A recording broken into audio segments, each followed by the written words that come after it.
ओंकार सुनाई नहीं देना चाहिए और भगवा दिखाई नहीं देना चाहिए। ये सिर्फ कहने की बात नहीं है, हमारे निजाम का हुक्म है।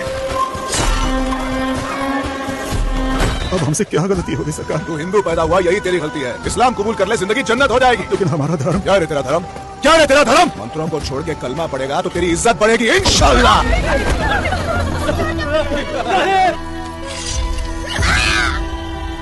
कश्मीर में जो हिंदुओं का नरसंहार हुआ था उसके बारे में सबको पता था, लेकिन एक्चुअली में क्या हुआ था और किस इंटेंसिटी के साथ हुआ था इसके बारे में लोगों को पता नहीं था। जब द कश्मीर फाइल्स मूवी आती है उसके बाद लोगों को पता चलता है कि आखिर कश्मीर के अंदर हुआ क्या था, कैसे हुआ था, किस इंटेंसिटी में हुआ था, किस किस तरीके से हिंदुओं का नरसंहार किया गया था। कश्मीर के हिंदुओं को यह फील कराया गया था कि तुम्हारे लिए मरना ज्यादा आसान होगा यहाँ पे जिंदा रहने से, और कुछ इसी प्रकार की चीजें भी हैदराबाद के अंदर भी हुई थी जब हमारे देश को आजादी मिली थी उसके बाद। लेकिन इसके बारे में बहुत कम लोगों को पता था और अब इसी के ऊपर एक फिल्म आई है रजाकर, और इसके बाद शायद लोगों को पता चले कि आखिर हैदराबाद के अंदर हिंदुओं के साथ क्या हुआ था, क्योंकि भाग्यनगर एक हैदराबाद के अंदर जो हिंदुओं के साथ हुआ था उसके बारे में लोगों को पता होना चाहिए। और आप लोग जानकर हैरानी होगी कि असदुद्दीन ओवैसी की जो पॉलिटिकल पार्टी है, जो कि अक्सर बयानबाजी करते हुए नजर आता है, हिंदुओं के खिलाफ बोलता है, उसकी जो पॉलिटिकल पार्टी है AIMIM, और रजाकर इसी AIMIM का एक हिस्सा हुआ करते थे और उसमें पे AIMIM का नाम हुआ करता था MIM। तो इस मूवी के ऊपर आज हम बात करेंगे और मैं आपको बताऊंगा कि आखिर हैदराबाद के अंदर जो रजाकर थे उन्होंने क्या किया था हिंदुओं के साथ, और हमारे देश के अंदर एक और देश बनाने की कोशिश की जा रही थी, और वो जो नया कंट्री बनने वाला था वो एक इस्लामिक कंट्री होता।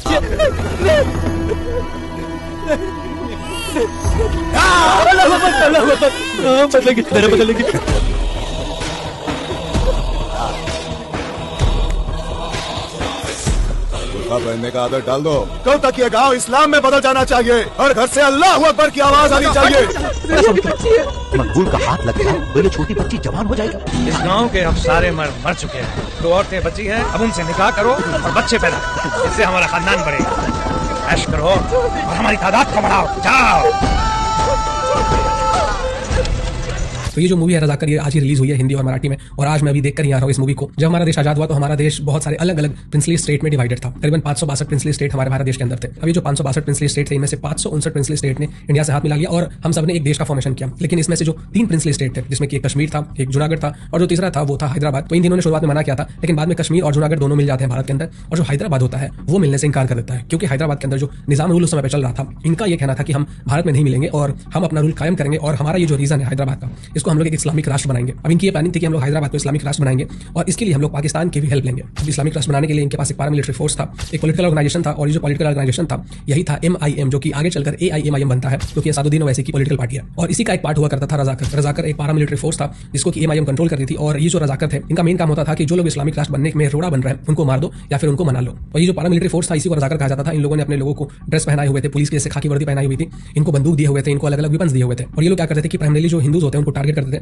मारते थे, पीटते थे, उनको कन्वर्ट करने की कोशिश करते थे कि तुम कन्वर्ट हो जाओ, क्योंकि ये जो हमारा एरिया है हैदराबाद या फिर भाग्यनगर का, इसको हम लोग कन्वर्ट कर देंगे इस्लामिक राष्ट्र में, और अगर तुम्हें यहाँ पे जीना है तो तुम्हें कन्वर्ट होना पड़ेगा। अपने मूवी के ट्रेलर में तो एक डायलॉग सुनाई होगा, ओंकार सुनाई नहीं देना चाहिए और भगवा दिखाई नहीं देना चाहिए। ओंकार सुनाई नहीं देना चाहिए और भगवा दिखाई नहीं देना चाहिए। ये सिर्फ कहने की बात नहीं है, हमारे निजाम का हुक्म है। मतलब किसी भी तरीके से पूरी कोशिश की जा रही थी कि जो हिंदुओं का पॉपुलेशन है उसको खत्म कर दिया जाए और ये जो पूरा एरिया है इसको एक इस्लामिक कंट्री बना दिया जाए। अब क्योंकि एक एक करके हिंदुओं को मारा जा रहा था, उनको काटा जा रहा था, जो महिलाएं थे उनके साथ बलात्कार किया जा रहा था, मतलब जितने भी एट्रोसिटीज हो सकते थे वो सब कुछ किया जा रहा था, ताकि जो लोग हैं उनके अंदर एक फियर हो, एक डर हो कि कोई भी इस इस्लामिक राष्ट्र के अगेंस्ट न जा सके, इसके अगेंस्ट कुछ बोल ना सके और खुद को कन्वर्ट करे इस्लाम के अंदर। अब ये जो मारकाट बलात्कार वगैरह बहुत ज्यादा बढ़ जाता है, कुछ ज्यादा ही बढ़ जाता है, तब जो सरदार वल्लभ भाई पटेल होते हैं वो एक बहुत ही कड़ा स्टेप लेते हैं और एक ऑपरेशन शुरू करते हैं, जिसमें कि वो हमारे आर्मी के जवान होते हैं, उनको पुलिस की वर्दी पहनाते हैं और फिर हैदराबाद को चारों तरफ से घेर लेते हैं, ताकि किसी को ये ना लगे कि ये एक मिलिट्री एक्शन है, ये एक पुलिस एक्शन हो रहा है। अब हैदराबाद को चारों तरफ से घेरने के बाद मिलिट्री एक्शन शुरू होता है। अब ये जो रजाकर थे, इनकी जो पूरी सेना थी, ये उन्हीं लोगों को प्राइमरी टारगेट करती थी जो गरीब होते थे या फिर जो कमजोर होते थे। जब इनका सामना इंडियन आर्मी से होता है तो ये लोग उनके सामने टिक ही नहीं पाते हैं और 4-5 दिनों के अंदर ही ये जो पूरा ऑपरेशन होता है ये खत्म हो जाता है। इस ऑपरेशन को नाम दिया गया था ऑपरेशन पोलो, और इसी ऑपरेशन के बाद जो हैदराबाद या फिर भाग्यनगर जिसका नाम हुआ करता था, तो ये हैदराबाद भी हमारे देश के अंदर जुड़ जाता है। और ये जो रजाकर मूवी है ये इसी के ऊपर बेस्ड है कि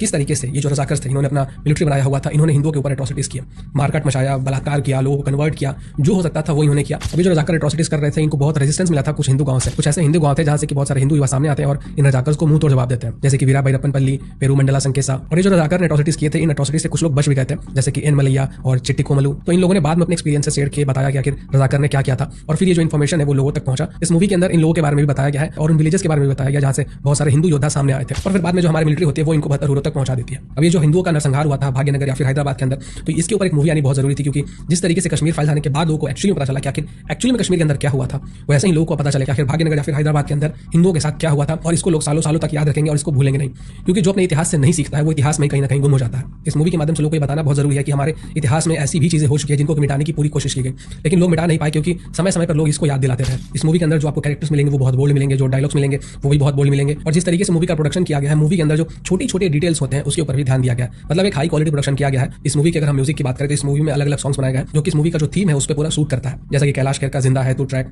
चलो रे साथी ट्रैक बाय शंकर महादेवन। तो ये जो म्यूजिक है ये बहुत इंपॉर्टेंट चीजें ऐड करता है मूवी के अंदर। इस मूवी को देखने के बाद आपको बहुत पैट्रियोटिक फीलिंग आएगा, अपने देश के लिए कुछ करने की चाहत आएगी, और साथ में आपको ये भी समझ में आएगा कि हमारे देश के अंदर ऐसे भी लोग थे जो हमारे देश को एक अलग डायरेक्शन में ले जाना चाहते थे, लोगों को मार काट करके उनको कन्वर्ट करके। इस मूवी के माध्यम से लोगों तक ये इन्फॉर्मेशन पहुंचाना है कि भाग्यनगर या फिर हैदराबाद के अंदर जो कुछ भी हुआ उसको हमें भूलना नहीं है और पीढ़ी दर पीढ़ी लोगों तक इन्फॉर्मेशन पहुंचाना है। तो मैं आपसे यही रिक्वेस्ट करूंगा कि आप अपने नियरेस्ट थिएटर में जाइए, अपने फैमिली मेंबर्स के साथ जाइए, अपने फ्रेंड्स के साथ जाइए और ये मूवी खुद भी देखिए और उनको भी दिखाइए। तो ऐसे टॉपिक के ऊपर बहुत कम फिल्में बनती हैं, और अगर हम ऐसे फिल्मों को सपोर्ट करते हैं तो ऐसी फिल्में और भी बनेंगी फ्यूचर में। आपने तो देखा ही है कि बॉलीवुड का क्या हाल है, किस तरीके से प्रोपेगेंडा फैलाया जाता है मूवीज के जरिए, लेकिन ऐसी फिल्मों को अगर हम सपोर्ट करेंगे तो ऐसे फिल्में और बनेंगे। कश्मीर फाइल्स हो गई, केरला स्टोरी हो गई, रजाकर हो गया, तो ऐसे फिल्में और बनेंगी और एक एक करते ये बढ़ती ही जाएंगी। तो ऐसे फिल्मों को सपोर्ट करके हम अपना योगदान दे सकते हैं सोसाइटी के लिए, हमारे जो सनातन धर्म है उसके लिए।